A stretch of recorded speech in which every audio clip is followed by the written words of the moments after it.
حدیث نمبر 26 دین کی سمجھ. عن معاویہ یقول قال رسول اللہ صلی اللہ علیہ وسلم من یرد اللہ بہ خیرا یفقہہ فی الدین. کتاب فرض الخمس. معاویہ رضی اللہ عنہ روایت کرتے ہیں رسول اللہ صلی اللہ علیہ وسلم نے فرمایا اللہ جس کے ساتھ بھلائی کا ارادہ کرتا ہے تو اسے دین کی سمجھ عطا کرتا ہے. یہ اللہ کا خاص فضل ہوتا ہے کہ کسی کو توفیق دے دے کہ سارے کام کاج چھوڑ کے دین سیکھنے میں لگ جائے یا باقی کاموں میں سے بھی وقت نکال کر دین کا علم حاصل کر لے. سمجھے جس کے اندر دین کا علم حاصل کرنے کا شوق پیدا ہو گیا اللہ نے اس کے ساتھ بھلائی کا ارادہ کر لیا, اس کے لیے خیر کے اب دروازے کھلنے والے ہیں. تو یفقہہ فی الدین. فقہ جو ہے قرآن و سنت میں غور و فکر کرنا ہے, ان کی معرفت حاصل کرنا ہے, دینی معاملات کو جاننا ہے, ہدایت حاصل کرنا ہے. اور دین کے علم سے محرومی بھلائی سے محرومی ہے.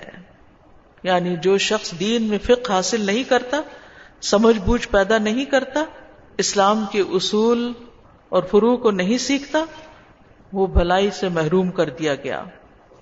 دین کا علم حاصل کرنے کے لیے اور بھی قرآن و سنت میں بہت سی ایسی باتیں کی گئی ہیں کہ جس سے انسان کو انکریجمنٹ ہوتی ہے. قرآن مجید میں دین کا علم حاصل کرنے کے لیے گھروں سے, اپنی بستیوں اور علاقوں سے نکلنے کا بھی حکم ہے. سورۃ التوبہ کی آیت نمبر 122 میں آتا ہے وَمَا كَانَ الْمُؤْمِنُونَ لِيَنْفِرُوا كَافَّةً فَلَوْلَا نَفَرَ مِنْ كُلِّ فِرْقَةٍ مِّنْهُمْ طَائِفَةٌ لِيَتَفَقَّهُوا فِي الدِّينِ وَلِيُنذِرُوا قَوْمَهُمْ إِذَا رَجَعُوا إِلَيْهِمْ لَعَلَّهُمْ يَحْذَرُونَ. اور ممکن نہیں کہ مومن سب کے سب نکل جائیں, سو ان کے ہر گروہ میں سے کچھ لوگ کیوں نہ نکلے, ہر گروہ میں سے, ہر بستی میں سے کچھ لوگ کیوں نہ نکلے تاکہ وہ دین میں سمجھ حاصل کریں اور تاکہ وہ اپنی قوم کو ڈرائیں جب ان کی طرف واپس جائیں, تاکہ وہ بھی بچ جائیں, یعنی برے انجام سے بچ جائیں, اللہ کے غضب سے بچ جائیں, حرام کام کرنے سے بچ جائیں. پھر یہ کہ دین کا علم حاصل کرنا اور ضروری عبادات اور جو ڈے ٹو ڈے لائف کے متعلق امور ہیں ان چیزوں کے بارے میں سیکھنا فرض ہے. طلب العلم فریضۃ علی کل مسلم. پھر علم کا راستہ جنت کا راستہ ہے. علم حاصل کرنے والے طالب علم کے لیے فرشتے اپنے پر بچھا دیتے ہیں. ایک اور روایت میں آتا ہے پر پھیلا دیتے ہیں. علماء انبیاء کے وارث ہیں, یعنی جنہوں نے میراث میں علم حاصل کیا. اور دین کی سمجھ نہ ہونا نفاق کی علامت ہے. رسول اللہ صلی اللہ علیہ وسلم نے فرمایا 2 خصلتیں ایسی ہیں جو منافق میں کبھی جمع نہیں ہو سکتی. منافق میں 2 باتیں نہیں آ سکتی, اچھا اخلاق اور دین کی سمجھ. تو بد اخلاقی بھی نفاق کی علامت ہے اور ناسمجھی بھی. ابن عباس کہتے ہیں انسان جب علم کی مجلسوں میں حاضر نہ ہو, نہ خطبہ سنے اور اس کی پرواہ بھی نہ کرے کہ اہل علم سے کیا کچھ نقل کیا جاتا ہے, تو اس کی غفلت بڑھتی جائے گی. کبھی اس کا دل سخت ہو جائے گا یہاں تک کہ اس پر مہر لگا دی جائے گی تو وہ غافلوں میں سے ہو جائے گا. یعنی اگر انسان مستقل طور پر علم کی مجالس سے دور رہتا ہے, علماء کے پاس نہیں بیٹھتا, علم حاصل نہیں کرتا, تو پھر غفلت چھا جاتی ہے اس کے دل پر اور دل سخت ہو جاتا ہے. اس لیے اس کا اہتمام کرتے ہی رہنا چاہیے, زندگی بھر سیکھتے ہی رہنا چاہیے. ہمارے ہاں خاص طور پر خواتین کے طبقے میں, صرف آپ اپنے آپ کو نہ دیکھیے, میجورٹی دیکھیے. میں جب کسی آبادی سے گزرتی ہوں تو میں سوچتی ہوں بعض اوقات لمبی اسٹریٹ ہوتی ہے, لمبی سڑک ہوتی ہے, دائیں بائیں گھر ہوتے ہیں, تو میں یہ دیکھتی جاتی ہوں کہ اللہ پتہ نہیں ان میں کتنے لوگ ہیں جو دین کا علم حاصل کر رہے ہیں کسی بھی درجے پہ. بچے ہیں تو وہ دنیا کی دوڑ میں لگے ہوئے ہیں, مرد ہیں تو کمانے کی دوڑ میں لگے ہیں, عورتیں ہیں تو وہ کپڑے خریدنے اور پہننے اور کھانے کھلانے پلانے اس ذوق میں بھاگ رہے ہیں. پتہ ہی نہیں کہ کچھ اور بھی ہے آگے ہمارے اس زندگی کے بعد. تو غفلت ہی غفلت, غفلت ہی غفلت. اور پھر اس میں زیادہ سے زیادہ یہ ہوتا ہے بچے جو اسکول جا رہے ہیں وہ کوئی اسلامیات کی کتاب پڑھ لیں گے, مگر اس سے کیا تذکرہ ہوتا ہے ہم سب کو پتا ہے, کیا یاد دہانی ہوتی ہے. اور مرد حضرات اگر اللہ توفیق دے تو جمعے کا خطبہ سن لیں گے میکسیمم. اور خواتین نہ اسکول جا رہی ہیں نہ جمعے کا خطبہ سن رہی ہیں، گھروں میں بیٹھی ہوئی ہیں یا پارٹیز میں ہیں یا بازاروں میں ہیں جہاں علم سے کوئی واسطہ ہی نہیں، اور انہی کے ہاتھوں نسلیں پروان چڑھ رہی ہیں جہالت کی گود میں. تو کیا بنے گا؟ اس وقت سب سے زیادہ شدید محنت کی جس چیز کے لیے ضرورت ہے وہ اس علم کو عام کرنے کی، پھیلانے کی، اور پھر صرف علم نہیں بلکہ عمل کی طرف توجہ دلانے کی. علم کے راستے میں نکلنا، اللہ کے راستے میں نکلنا. لہذا اگلی حدیث ہے حدیث نمبر 27، اللہ کے راستے میں نکلنا. ان ابایۃ بن رفاعۃ قال ادرکنی ابو عبس وانا اذهب الى الجمعۃ فقال سمعت رسول اللہ صلی اللہ علیہ وسلم یقول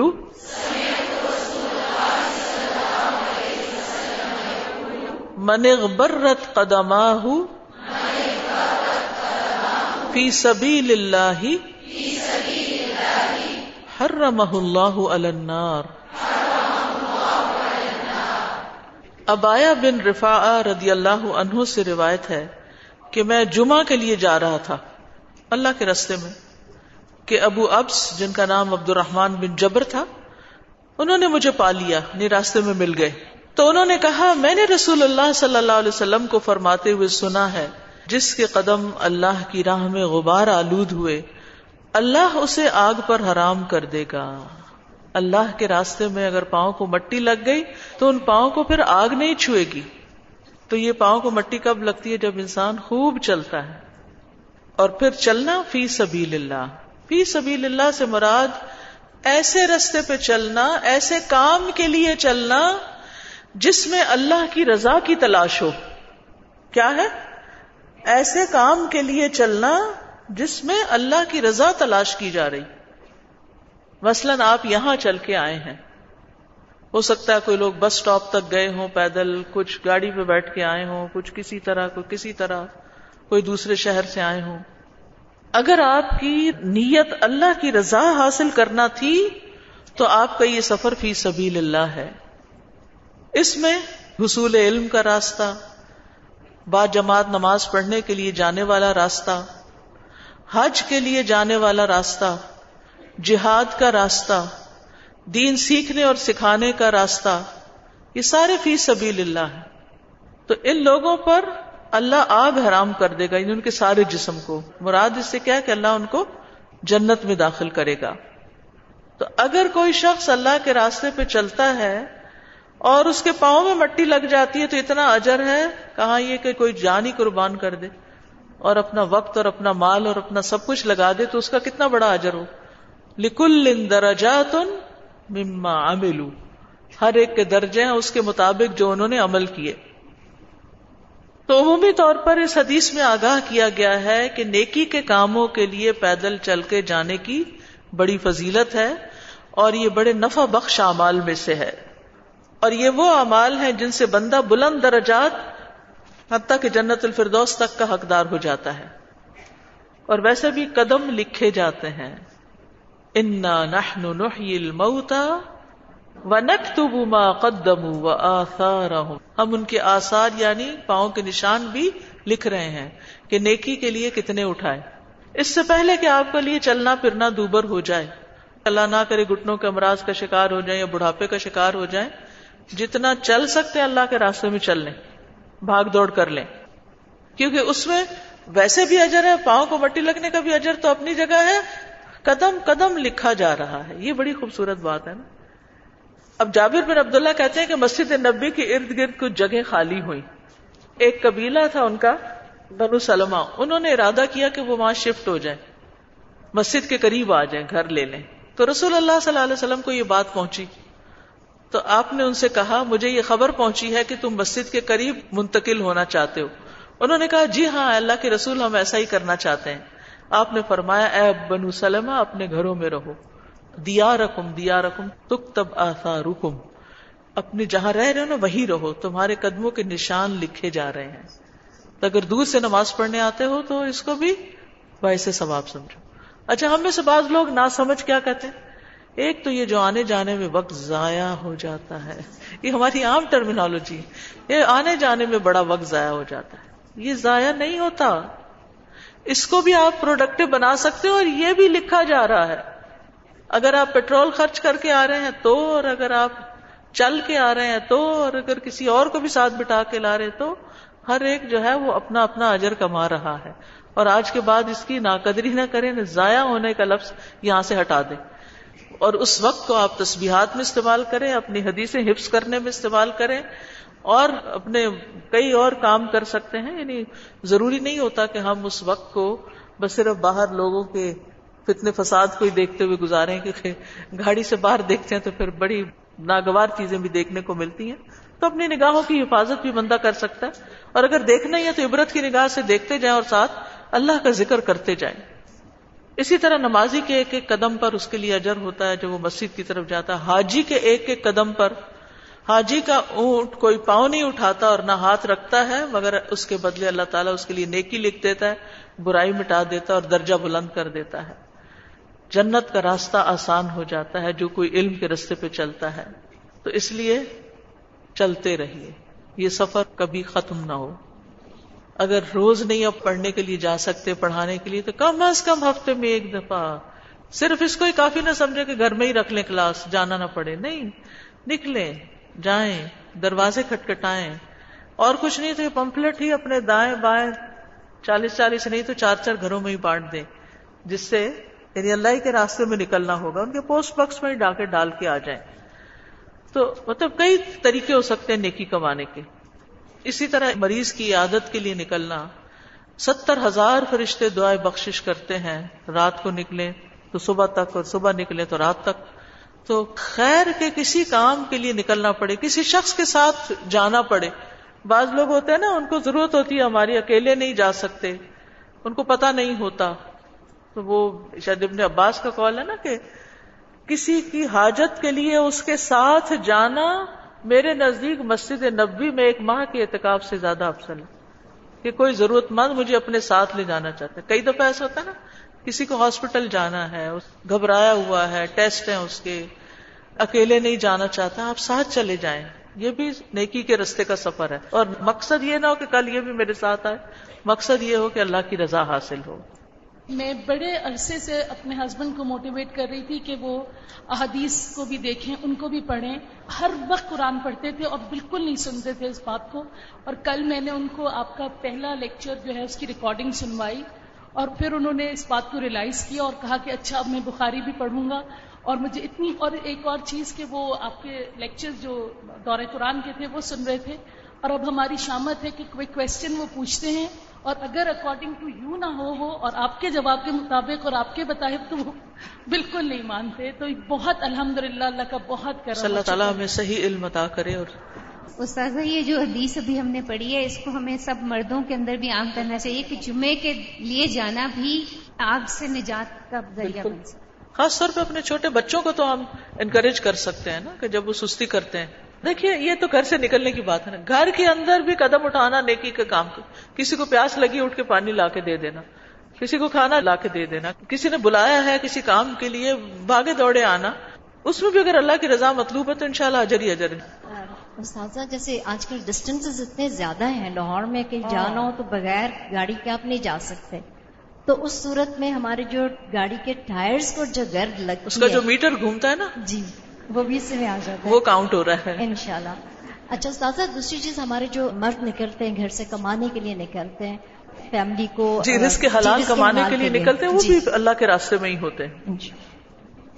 استاذہ مجھے تو برکت کا صحیح مطلب سمجھ آ رہا ہے کہ برکت کا مطلب اضافہ تو ہے، لیکن توقع سے بڑھ کے جو اللہ تعالیٰ ہمیں دے رہے ہیں نا یہاں پر، وہ سمجھ سے باہر ہے. کتنی احادیث ہم پڑھ رہے ہیں رمضان میں سحری کے حوالے سے، پھر رمضان میں قیام کے حوالے سے، اللہ کے راستے میں نکلنا. ہم تو سوچ بھی نہیں سکتے کہ اتنی زیادہ اللہ تعالیٰ ہمیں چیزیں دے رہے ہیں، ہماری اتنی سی ایفرٹ ہے، اللہ ہمیں کیا کچھ دے رہے ہیں. گناہوں کی جو سزا ہے نا، اس پہ بہت کنفیوژن ہوتی ہے. جب انسان بیمار ہوتا ہے نا، پھر اللہ ایسے لگتا ہے، اللہ سے مایوسی آنے لگتی ہے کہ شاید ہمیں گناہوں کی سزا مل رہی ہے نا.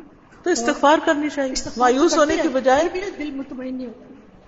ایک گلٹ ہوتی ہے. وہ شیطان کا وسوسہ ہوتا ہے. پھر اللہ کی رحمت سے مایوس نہیں ہونا چاہیے. یہ شیطان ہوتا ہے جو ہمیں اللہ کی رحمت سے مایوس کرتا ہے. حدیث نمبر 28 علم کو پھیلانا. ان عبداللہ ابن عمرو ان النبی صلی اللہ علیہ وسلم قال بلغوا انی ولو آیہ وحدثوا عن بنی اسرائیل ولا حرج ومن كذب علی متعمدا فلیتبوأ مقعدہ من النار. کتاب احادیث الانبیاء. عبداللہ ابن عمرو رضی اللہ عنہما سے روایت ہے کہ نبی کریم صلی اللہ علیہ وسلم نے فرمایا میری طرف سے لوگوں کو پہنچا دو، یعنی اللہ کے احکام، اگرچہ ایک آیت ہی ہو، دوسروں کو بتاؤ خواہ ایک آیت ہو. بنی اسرائیل سے روایت کرو، اس میں کوئی حرج نہیں. اور جس نے مجھ پہ جان بوجھ کر جھوٹ بولا تو اسے چاہیے کہ وہ اپنا ٹھکانہ آگ میں بنا لے. تو 3 چیزیں اس حدیث میں بیان کی گئی ہیں. نمبر 1 یہ کہ اگر کسی نے صرف ایک آیت سیکھی ہے تو وہ اس ایک آیت کو دوسرے کے ساتھ شیئر کر سکتا ہے.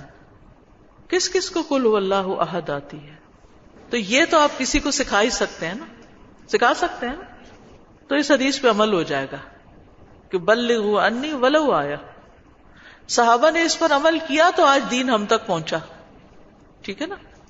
دوسری چیز بنی اسرائیل سے روایت کرو، اس میں کوئی حرج نہیں، لیکن اس میں ایک کنڈیشن ہے. وہ کیا ہے کہ کوئی ایسی چیز نہ ہو جو نبی صلی اللہ علیہ وسلم کی لائی ہوئی باتوں سے ٹکراتی ہو. تیسری چیز نبی صلی اللہ علیہ وسلم سے کوئی غلط بات منسوب نہ کی جائے، جھوٹی حدیثیں نہ بیان کی جائیں، سنی سنائی ادھر ادھر کی حدیثیں آگے روایت نہ کی جائیں جب تک ان کی ویریفیکیشن نہ ہو جائے، اوتھینٹیکیشن نہ ہو جائے. تو اسے یہ پتہ چلتا ہے کہ بصیرت کی بنا پر آگے پہنچانا چاہیے، ان شرائط کو مد نظر رکھتے ہوئے آگے پہنچانا چاہیے. آگے پہنچانا تو لازم ہے، سستی نہیں کرنی چاہیے، تبلیغ کرنی چاہیے، خواہ کم علم ہی کیوں نہ ہو. تو جتنا تھوڑا سا ہے اسی کو شیئر کر لے. جیسے اگر کسی کے پاس زیادہ مال ہے تو زیادہ بڑے بڑے صدقات کرے، اور جس کے پاس تھوڑا ہے وہ تھوڑا کر دے. لیکن کوئی یہ نہ کہے کہ میں تو صدقہ کر ہی نہیں سکتا کیونکہ میرے پاس تو بہت ہی تھوڑا ہے. تو علم کا بھی صدقہ ہوتا ہے، لیکن آگے پہنچانے کے لیے بات کی تحقیق کرنا لازم ہے، شرط ہے. آیت کہہ رہے کسی چیز کو تو واقعی یقین ہو کہ یہ آیت ہے، یہ نہ ہو کہ آپ اس کو کہیں یہ آیت ہے اور وہ آیت نہ ہو.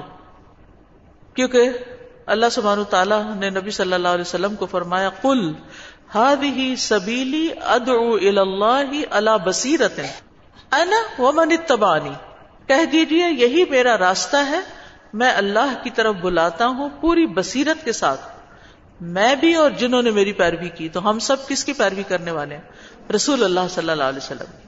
لہٰذا اس شرط کو بھی سامنے رکھیں کہ بصیرت کے ساتھ علم آگے پہنچائیں، سمجھ کے آگے بتائیں. اور یہ امت کی ذمہ داری بھی ہے. کنتم خیر امت اخرجت للناس تأمرون بالمعروف وتنہون عن المنکر وتؤمنون باللہ. تو یہ ایمان کا تقاضا ہے کہ ہم امر بالمعروف کریں، خیر آگے پہنچائیں. پھر اسی طرح رسول اللہ صلی اللہ علیہ وسلم نے فرمایا ان قریب تمہارے پاس لوگ علم کی تلاش میں آئیں گے، تو جب تم انہیں دیکھو تو رسول اللہ صلی اللہ علیہ وسلم کی وصیت کے مطابق ان کو مرحبا، خوش آمدید کہو، اور انہیں وہ چیز دو جو ذخیرہ کیے جانے کے لائق ہے، یعنی علم. امام ابن ماجہ کے استاد محمد بن حارث کہتے ہیں کہ میں نے اپنے استاد حکم بن عبدہ سے پوچھا قابل ذخیرہ چیز دینے سے مراد کیا ہے؟ انہوں نے فرمایا اس کا مطلب ہے انہیں علم سکھاؤ. علم سکھاؤ یعنی سیکھ کے صرف اپنے تک نہیں رکھو، آگے سکھاؤ. اب یہ کتاب ہے نا آپ کے پاس، تو اب آپ کے پاس لکھی ہوئی حدیثیں موجود ہیں، آپ ان کو ڈبل چیک کر سکتے ہیں، کتاب اصل سے ترجمہ بھی لکھا ہوا موجود ہے. تو اتنی بات تو آپ دوسرے کو سکھا ہی سکتے ہیں. اگر آپ کہیں ٹیچر ہیں تو اپنی کلاس میں ایک حدیث شیئر کر سکتے ہیں. اگر آپ کہیں درس دیتی ہیں تو وہاں قرآن کا درس دینے کے بعد ایک حدیث چھوٹی سی بیان کر سکتی ہیں. تو 100 حدیثیں تو ایک ایک کرتے ہوئے بھی 100 ہفتے گزر جائیں گے آپ کے. اسی طرح اپنے گھر میں مجلس لگائیں, اپنے بچوں کو لے کے بیٹھیں, 1 on 1 اپنے بچے کے ساتھ بیٹھیں, اس کو کہیں صرف ایک حدیث 2 منٹ دے دو مجھے, صرف ایک بات پڑھیں گے, زیادہ نہیں پڑھیں گے, اور پھر ڈسکشن کریں, بلکہ ان سے پڑھوائیں اور انہی سے پوچھیں کہ کیا سمجھتے ہیں اور کیا کرنا چاہیے. پھر کسی کو اللہ کی طرف بلانا سب سے افضل عمل ہے, سب سے افضل بات ہے. وَمَنْ أَحْسَنُ قَوْلًا مِمَّنْ دَعَا إِلَى اللَّهِ وَعَمِلَ صَالِحًا وَقَالَ إِنَّنِي مِنَ الْمُسْلِمِينَ. اور اس شخص سے اچھی بات کس کی ہو سکتی ہے جس نے اللہ کی طرف بلایا اور نیک عمل کیے اور کہا میں فرما برداروں میں سے ہوں. آگے پہنچانے والے کے لیے نبی صلی اللہ علیہ وسلم کی دعا ہے, اللہ اس شخص کو تر و تازہ رکھے جس نے ہم سے کوئی بات سنی پھر اسے دوسروں تک پہنچایا. بعض اوقات پہنچانے والے سے سننے والا زیادہ یاد رکھنے والا ہوتا ہے. اللہ تعالیٰ کی ساری مخلوق داعی کے لیے خیر کی دعا کرتی ہے. معلم الناس الخیر, داعی کے لیے استغفار کرتی ہے. علم والوں کے لیے ہر چیز بخشش کی دعا کرتی ہے, حتیٰ کہ سمندر میں مچھلیاں بھی. ابو امامہ بیان کرتے ہیں نبی صلی اللہ علیہ وسلم نے فرمایا جو شخص صبح کے وقت اس لیے مسجد کی طرف نکلا کہ بھلائی سیکھے یا سکھائے تو اس کے لیے پورا حج ادا کرنے والے کی مثل اجر ہے. یعنی نماز کے علاوہ کوئی خیر کی بات بھی دوسروں کے ساتھ شیئر کرے. علم سیکھنا اور سکھانا دنیا کی لعنت سے بچنے کا سبب ہے. آگے نہ بیان کرنے والے کی مذمت بھی کی گئی ہے. اس شخص کی طرح اس کو قرار دیا گیا جو خزانہ جمع کرتا ہے پھر اسے خرچ نہیں کرتا. اور قرآن مجید میں سخت وعید بھی آئی ہے, ان الذین یکتمون ما انزلنا من البینات والہدی من بعد ما بیناہ للناس فی الکتاب اولئک یلعنہم اللہ ویلعنہم اللاعنون. بے شک جو لوگ اس کو چھپاتے ہیں جو ہم نے واضح دلیلوں اور ہدایت میں سے اتارا ہے اس کے بعد کہ ہم نے اسے لوگوں کے لیے کتاب میں کھول کر بیان کر دیا, ایسے لوگ ہیں کہ اللہ ان پر لعنت کرتا ہے اور سب لعنت کرنے والے ان پر لعنت کرتے ہیں. لیکن جتنا علم ہو اتنا بتا دیں, جو نہیں پتا کہیں لا ادری, مجھے نہیں پتا. بغیر علم کے فتوے نہیں دیں, اپنے پاس سے باتیں نہیں گھڑیں. نبی صلی اللہ علیہ وسلم نے فرمایا جس کسی نے علم کے بغیر فتویٰ دیا تو عمل کرنے والے کا گناہ فتویٰ دینے والے پر ہوگا. تو جو بات نہیں پتا اسے کہ نہیں پتا, کوئی فرق نہیں پڑتا, آپ کی شان میں کوئی کمی نہیں ہوگی اگر آپ کہہ دیں کہ مجھے نہیں پتا. ٹھیک ہے استاذہ, یہ جو بات ہو رہی ہے نا علم کو آگے پہنچانے کے, تو اب تو الحمدللہ اتنے سارے اور ڈفرینٹ طریقے ہیں, جیسے سوشل میڈیا کے تھرو آپ پہنچا سکتے ہیں, رنگ بیک ٹونز آپ سیٹ کر لیں یا کسی اس کا لنک آپ بھیج دیں یا پروڈکٹس جو ہیں وہ شیئر کر لیں. آپ کو منہ سے کچھ بھی نہیں بولنا پڑے گا لیکن علم جو ہے وہ آگے پھیل سکے. اور استاذہ اکثر میں لوگوں کو بتاتی ہوں کہ جب تک میں الہدا میں نہیں آئی تھی تو مجھے جو ذی الحج کے جو 10 دن ہوتے ہیں ان کی اہمیت کا نہیں پتا تھا, اور میرے خیال میں عوام الناس کی زیادہ بڑی تعداد کو نہیں پتا, اور کتنی زندگی کے ایسے سال گزر گئے کہ ہم اس میں کوئی خاص عمل نہیں کر سکتے. استاذہ جب میں کلاس لیتی ہوں تو اکثر لوگ مجھے نا فیس بک سے حدیث سینڈ کرتے تھے نا, تو حدیث ساری فیک. تو میں نے ان سے کہنا کہ آپ لوگ اتنے بکس ہیں اتنا اسے چیک کر کے تو آگے فارورڈ کیا کریں, کیونکہ آپ فارورڈ کر دیتے ہو سب کا گناہ آپ کے اوپر آئے گا. تو اس کے بعد الحمدللہ میں نے حدیث کو سیکھی اور اس کو آگے بتانا شروع کیا.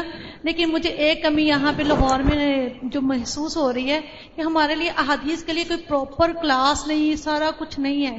جو اتنا مجھے شوق ہے حدیث کا, میں نے پورے لاہور میں پتہ کیا کہ ہمیں پراپر کوئی کلاس ملے, ہمیں سے پتہ چلے کہ کیسے پتہ. اب انشاءاللہ شروع ہوگی انشاءاللہ, آپ فکر نہیں کریں. ہر کلاس اور ہر برانچ میں قرآن کی کلاس کے ساتھ ساتھ حدیث کی کلاس بھی شروع کی جائے. اسی طرح وقتاً فوقتاً صحیح احادیث میں شیئر بھی کرتی رہتی ہوں, دعائیں بھی شیئر کرتی رہتی ہوں. جو فیس بک پیج ہے, میں کیا بلکہ میری ٹیم کرتی رہتی ہے اس میں, تو ان احادیث کو لے کے آگے آپ مزید شیئرنگ کر سکتے ہیں تاکہ صحیح علم جو ہے وہ لوگوں تک پہنچے.